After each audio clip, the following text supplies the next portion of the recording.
오늘 우리가 함께 볼 하나님의 말씀은 출애굽기 27장입니다. 출애굽기 27장 20절부터 21절까지의 말씀.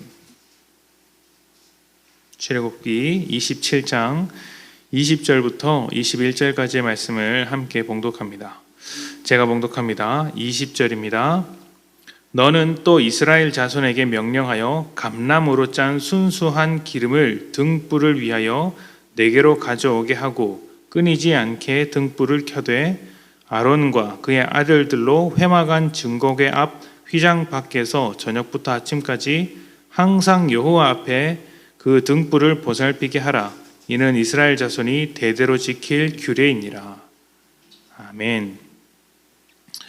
오늘은 이제 출애굽기 27장을 가지고 큐티를 하실 텐데 제단과 성막 앞에 있는 뜰과 성소 내 등불에 관한 내용들이 있습니다. 혹시 시간이 되신다면 인터넷에서 성막의 구조에 대해서 검색해 보시면 이해하기 쉬우실 것입니다. 이것이 복잡할 것 같지만 사실은 굉장히 단순하고 말로 설명하다 보니 이렇게 복잡하게 보이는 것이죠. 외벽 그러니까 성막의 외벽은 총 60개의 기둥으로 되어 있는데 양옆으로 20개씩 그렇게 있습니다. 그러니까 총 40개가 있는 것이죠. 그리고 앞뒤로는 10개씩 20개가 있습니다. 합쳐서 60개인 것이죠. 또 기둥 중에서 입구에 해당하는 4개의 기둥은 조금 더 특별한 기둥으로 세워집니다. 다른 기둥보다 조금 더 특별한 기둥이죠. 그래서 누가 보더라도 이곳이 입구다라는 것을 알 수 있게 만듭니다. 그 성막 중앙에는 성소가 있는데 성소는 특별한 지성소라는 공간이 있고 겉으로 보기에는 텐트처럼 보입니다. 성막 전체는 지붕이 없지만 성소는 천막으로 지붕까지 만들어서 보이게 되어 있습니다. 성소 앞에는 작은 뜰이 있는데 이 뜰에는 놋 제단과 물 두덩이 있습니다. 두멍이죠. 물 두멍은 물을 담아두는 큰 그릇이라고 생각하시면 됩니다. 그리고 제단 옆에는 제사를 드리기 위해서 제물을 처리하는 여러 가지 일들을 했었고 그 제물을 처리하던 여러 가지 단들이 있었던 것으로 보입니다. 제 생각으로는 성막은 우리가 생각하는 것보다 훨씬 더 시끄럽고 어수선한 분위기였을지도 모르겠습니다. 한쪽에서는 제물을 잡고 한쪽에서는 제물을 태우고 하는 것이 아무 소리 없이 침묵해서 진행하기란 어렵기 때문이죠. 꽤 많은 소리, 시끄러운 소리가 났을 것입니다. 이런 성막은 이스라엘과 함께 하시는 하나님의 임재가 있는 곳이었고 이스라엘 백성의 죄를 깨끗하게 씻는 거룩한 장소이기도 했습니다. 그리고 그 중심에 있는 성소와 지성소는 오늘 읽은 말씀에서 등불을 항상 켜두어야 하는 곳이었습니다. 20절부터 21절에 다시 한번 보겠습니다. 너는 또 이스라엘 자손에게 명령하여 감람으로 짠 순수한 기름을 등불을 위하여 내게로 가져오게 하고 끊이지 않게 등불을 켜되 아론과 그의 아들들로 회막 안 증거궤 앞 휘장 밖에서 저녁부터 아침까지 항상 여호와 앞에 그 등불을 보살피게 하라. 이는 이스라엘 자손이 대대로 지킬 규례이니라. 아멘. 감람으로 짠 순수한 기름이라고 하는데 이게 원래는 올리브유입니다. 올리브하고 감람하고는 비슷하게 생겼지만 좀 다른 나무인데 번역이 그렇게 된 것이죠. 정확한 것은 올리브 나무에서 짠 올리브 기름이라고 할 수 있습니다. 알고 넘어가자는 것이죠. 중요한 것은 아론을 비롯한 제사장들이 지성소 앞에 있는 등불을 항상 켜두어야 한다는 것입니다.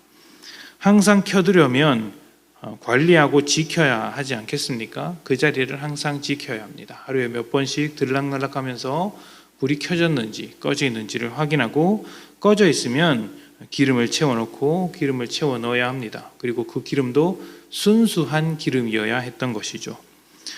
여기서 신학적인 의미를 한번 생각해 보자면 제사장은 하나님과 사람 사이에 다리가 되는 역할을 하고 있는 사람들이었습니다. 일종의 중보자라고 할 수 있는 것이죠. 지성소라는 공간이 거룩하신 하나님의 임재 공간이고 그 앞에서 불을 계속해서 관리하는 것으로서 중보자의 역할을 다 하는 것이죠. 하나님과 백성 사이를 연결하는 역할을 빈틈없이 쉬지 않고 수행해야 한다는 것을 의미할 수 있습니다.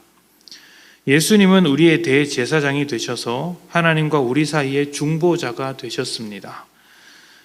유일하신 대제사장이라고 히브리서에 표현이 되어 있죠. 우리가 언제든지 하나님 앞에 나아갈 수 있도록 등불을 밝혀주시는 것이 예수님이십니다. 그런 예수님을 의지하여 하나님께 나아갈 수 있는 것입니다. 뿐만 아니라 베드로는 우리를, 성도들을 왕 같은 제사장이라고 이야기를 불렀습니다. 교회와 성도는 세상과 하나님 사이를 잇는 다리가 될 수 있습니다. 그것이 우리의 역할이죠. 그러니까 어떻게 해야 합니까? 항상 등불을 켜는 것과 같은 삶을 살아가야 하는 것이죠. 우리가 하나님 앞에서 등불을 켤 때 어두운 세상이 우리를 보고 하나님을 만날 수 있도록, 하나님을 찾을 수 있도록 살아야 하는 것이죠. 우리를 통해 하나님의 거룩하심과 구원의 은혜, 하나님의 크고 기쁘신 사랑을 알 수 있도록 우리가 세상의 등불로서 살아가야 하는 것입니다. 밤길을 걸을 때 가로등 하나가 켜 있으면 얼마나 힘이 되는지 모릅니다. 반대로 가로등이 없다면 무슨 일을 당할지 알 수 없고 걷는 내내 불안하고 두려울 것입니다. 교회가 등불의 역할을 하지 못하면 세상은 어둠으로 가득하게 됩니다. 갈 길을 알지 못하고 또 어디서 위안을 찾을 수 있는지 모릅니다. 하나님을 더욱 알 수가 없습니다. 교회로서 항상 등불을 밝혀 모든 사람들이 하나님을 알도록 해야 하는 것이죠. 어떻게 하는 것이 등불을 켜는 것일까요? 하나님은 우리를 빛으로 부르셨으니 그 예수 그리스도의 빛, 선한 행실의 빛, 온전한 믿음의 빛, 복음의 빛을 밝혀두는 것입니다. 그것이 빛으로 부르신 주님의 마음이 될 것입니다. 항상 빛으로 살아가시되 하나님 앞에서 그 등불을 꺼뜨리지 않는 복된 성도님들이 되시기를 축복합니다. 함께 기도합시다.